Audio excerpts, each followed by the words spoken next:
السلام علیکم نحمده ونصلی علی رسولہ الکریم اما بعد فاعوذ باللہ من الشیطان الرجیم بسم اللہ الرحمن الرحیم وما ارسلناک الا کافۃ للناس بشیرا ونذیرا صدق اللہ العظیم۔ خاتم النبیین اور آخر المرسلین ہونے کی حیثیت سے جن پر نبوت و رسالت کا صرف اختتام ہی نہیں ہوا، اتمام و اکمال بھی ہوا ہے۔ نبی اکرم صلی اللہ علیہ وسلم دو بعثتوں کے ساتھ مبعوث ہوئے، ایک بعثت خصوصی الی اہل العرب اور ایک بعثت عمومی پوری نوع انسانی کی طرف۔ اور اگرچہ نظری طور پر تو یہ بھی ممکن تھا کہ حضور صلی اللہ علیہ وسلم اپنی ان دونوں بعثتوں کے ضمن میں اپنے فرائض منصبی کی ادائیگی کا آغاز بیک وقت فرما دیتے، یعنی جیسے ہی آپ نے مکہ مکرمہ میں اپنی رسالت کا دعویٰ ظاہر فرمایا، اسی وقت آپ خطوط لکھ دیتے امراء و سلاطین کے نام بھی۔ لیکن آپ نے اپنی دعوت و تبلیغ میں جس حکمت اور جس تدریج کو پیش نظر رکھا، اس کا یہ نتیجہ ہمارے سامنے آتا ہے کہ سن 6 ہجری تک جبکہ صلح حدیبیہ واقع ہوئی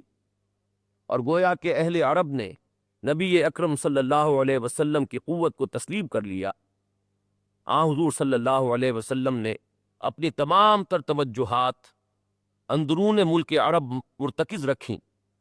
اور بیرون ملک عرب اپنی کسی دعوتی کوشش کا آغاز نہیں فرمایا۔ البتہ صلح حدیبیہ کے بعد آپ نے دعوتی نامہ مبارک ارسال فرمائے، قیصر روم کے نام بھی، کسریٰ فارس کے نام بھی،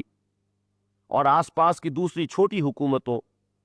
جیسے مقوقس شاہ مصر، نجاشی شاہ حبشہ، رؤسائے یمامہ اور رؤسائے شام کے نام بھی۔ اسی ضمن میں یہ واقعہ پیش آ گیا کہ رؤسائے شام میں سے ایک شخص شرحبیل بن عمرو نے نبی اکرم صلی اللہ علیہ وسلم کے سفیر حضرت حارث ابن عمیر کو شہید کر دیا۔ اب یہ وہ واقعہ ہے جس کے نتیجے میں قصاص کے لیے نبی اکرم صلی اللہ علیہ وسلم نے ایک جیش روانہ فرمایا، اور یہ گویا کہ تمہید ہو گئی سلطنت روما کے ساتھ ایک مسلح تصادم کی۔ چنانچہ 3000 کا ایک لشکر نبی اکرم صلی اللہ علیہ وسلم نے حضرت زید ابن حارثہ کی سرکردگی میں اس قتل کے قصاص کے لیے روانہ کیا۔ ادھر سے شرحبیل بن عمرو 1,00,000 کا لشکر لے کر چلا۔ جب حضرت زید ابن حارثہ رضی اللہ تعالی عنہ کو اس کا علم ہوا تو انہوں نے مجلس مشاورت منعقد کی۔ 3000 اور 1,00,000 کے مابین ظاہر ہے کہ کسی مقابلے کا کوئی سوال نہیں تھا، لیکن صحابہ کرام نے اس بات کو سامنے رکھا کہ ہم تو اصل میں شہادت کے طلبگار ہیں، ہمارے لیے فتح یا شکست بے معنی ہے، ہمیں تو جام شہادت نوش کرنا ہے۔ چنانچہ مقابلہ ہوا، حضرت زید ابن حارثہ شہید ہوئے حضور کی حکم کے مطابق۔ ان کے بعد حضرت جعفر طیار نے علم سنبھالا، وہ بھی شہید ہوئے، اور ان کے جسم پر زخموں کو گنا گیا تو 90 زخم تھے۔ ان کے بعد حضرت ابو رواحہ انصاری رضی اللہ تعالی عنہ نے علم سنبھالا، وہ بھی شہید ہوئے۔ اس کے بعد حضرت خالد ابن ولید رضی اللہ تعالی عنہ، جنہیں حضور نے خطاب عطا فرمایا سیف من سیوف اللہ، انہوں نے کمال سنبھالی۔ اگرچہ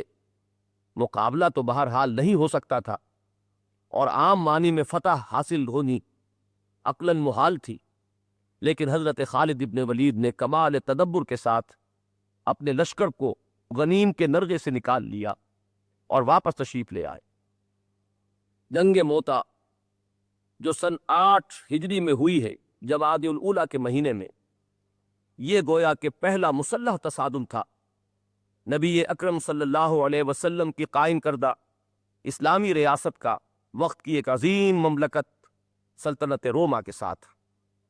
اس کے بعد کچھ خبریں ملنی شروع ہوئیں کہ رومی فوجیں جمع کر رہے ہیں اور حملے ارادہ رکھتے ہیں، سارے امام قبل مجتمع ہو کر مدینہ منورہ کی طرف قدمی کے نقشے بنا رہے ہیں۔ نبی اکرم صلی اللہ علیہ وسلم نے خود اپنی طرف سے امام فرمانے کے لیے تمام مسلمانوں میں ایک نفیر عام کا اعلان کر دیا۔ یہ وقت گویا کہ بڑا ہی نازک تھا، سلطنت روما کے ساتھ ٹکراؤ کا آغاز ہو چکا تھا، وہ سلطنت کے جس کے پاس لاکھوں کی اسٹینڈنگ آرمیز موجود تھیں، جن کی فوجیں پوری طرح تربیت یافتہ اور قواعد سے پورے طور پر مسلح اور ہر طرح کے اسلحہ سے پورے طور پر مسلح تھیں، ان کے ساتھ تصادم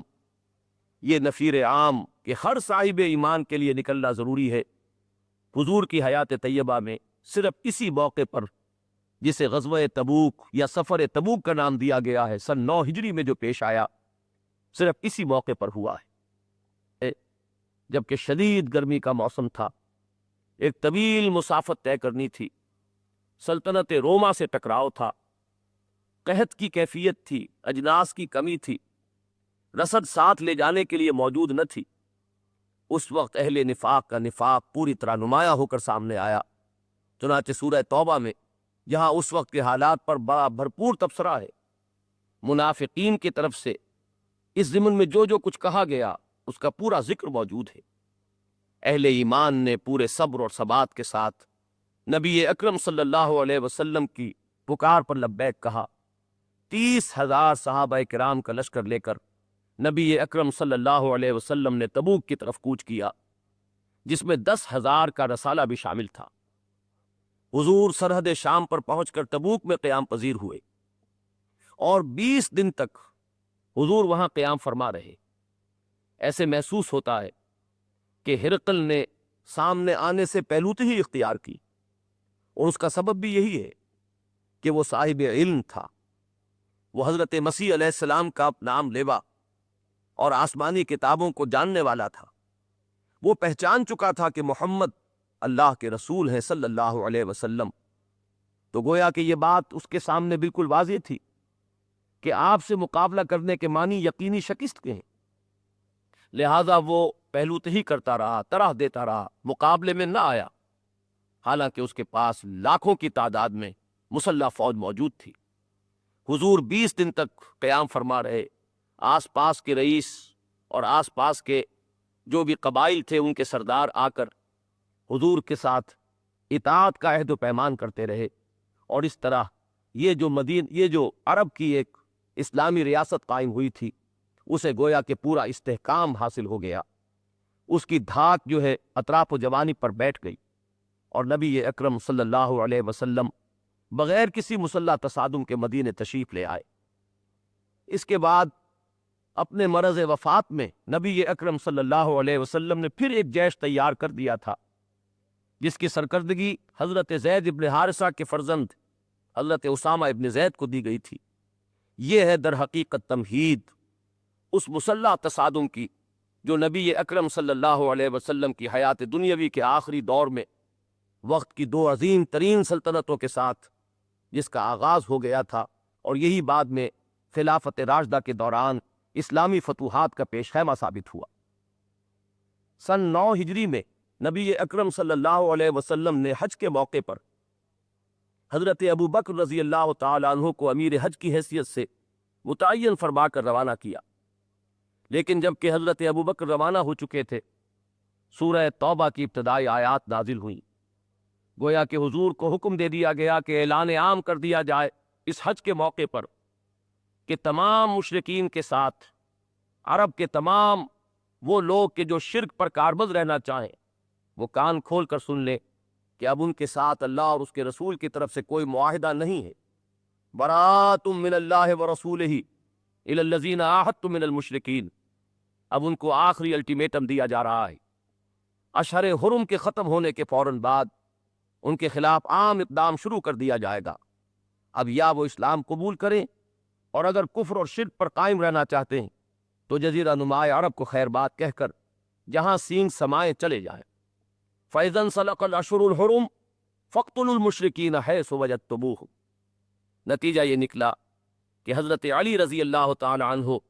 یہ اعلان عام کرنے کے لیے تشریف لے گئے، اور سن 9 ہجری کے حج کے موقع پر یہ اعلان تمام جو قبائل کے وفود آئے ہوئے تھے حج کے موقع پر، ان کے مجمع عام میں کر دیا گیا۔ سن 10 میں اب بنفس نفیس تشریف لاتے ہیں محمد الرسول اللہ صلی اللہ علیہ وسلم حجۃ الوداع کے لیے۔ اس حج کے موقع پر معتبر روایات سے معلوم ہوتا ہے کہ عرب کے کونے کونے سے 1.25 لاکھ کے قریب صحابہ کرام جمع ہوئے، گویا کہ محمد الرسول اللہ صلی اللہ علیہ وسلم کی 23 برس کی محنت شاقہ کا حاصل میدان عرفات میں جمع ہو گیا۔ اس موقع پر حضور نے عرفات میں بھی خطبہ دیا، مینا میں بھی خطبے ارشاد فرمائے، اور یہ خطبے جن کو یکجا کر کے خطبہ حجۃ الوداع کے نام سے موسوم کیا جاتا ہے، اس میں ایک جانب تو حضور نے ابتدا ہی میں اپنے وصال کی خبر دے دی کہ لوگوں شاید کہ دوبارہ اس مقام پر ملنا نصیب نہ ہو۔ اس کے بعد آپ نے اپنی تعلیمات کو فنیشنگ ٹچز دیے،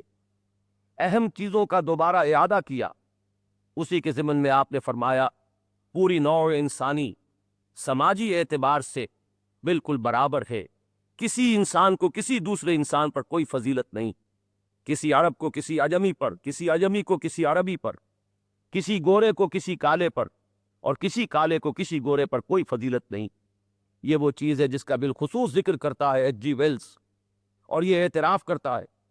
کہ یہ اصول جو محمد عربی صلی اللہ علیہ وسلم نے بیان فرمایا، یہ محض ایک وعظ نہیں تھا، بلکہ واقعتاً محمد نے صلی اللہ علیہ وسلم انہی اصولوں پر ایک معاشرہ بالفعل قائم کر دیا۔ تیسرے طرف حضور نے لوگوں سے ایک سوال کیا، الا هل بلغت،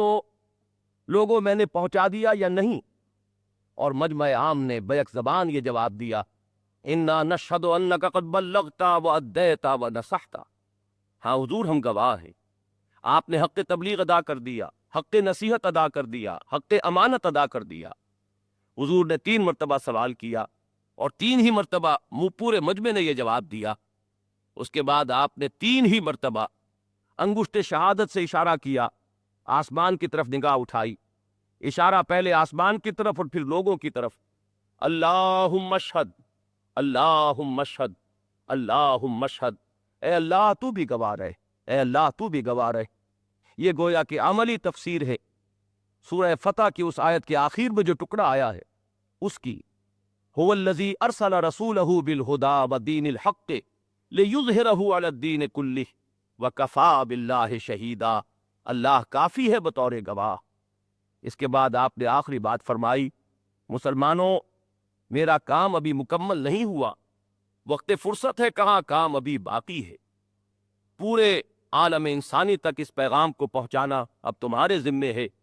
فَلْيُبَلِّغِ الشَّاهِدُ الْغَائِبَ، اب چاہیے کہ پہنچائیں وہ جو یہاں موجود ہیں ان کو جو یہاں موجود نہیں ہیں۔ فصلی اللہ علیہ وعلی آلہ واصحابہ وسلم تسلیما کثیرا کثیرا۔